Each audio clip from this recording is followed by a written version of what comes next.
We have the potential of getting a deal done, but it's going to require what I talked about during the campaign, which is a balanced, responsible approach to deficit reduction that can help give businesses certainty and make sure that the country grows.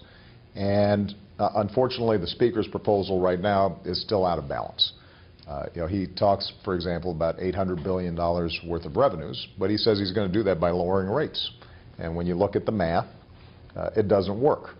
And so what I've said is that I am prepared to work with the Speaker and Democrats and Republicans to go after excessive health care costs in our federal health care system. We're going to have to strengthen those systems, and I think we can do that without hurting seniors, without hurting beneficiaries. I think that there's probably more cuts that we can squeeze out, although we've already made over $1 trillion worth of spending cuts.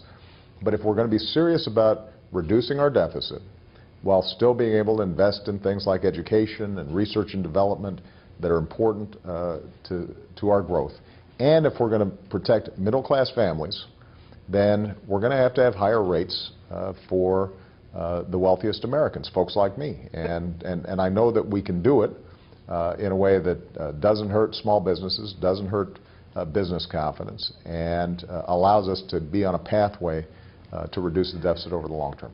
The issue right now that's relevant is the acknowledgement that if we're going to raise revenues that are sufficient to balance with the very tough cuts that we've already made and the further reforms and entitlements that I'm prepared to make, that we're going to have to see the rates on the top 2% go up.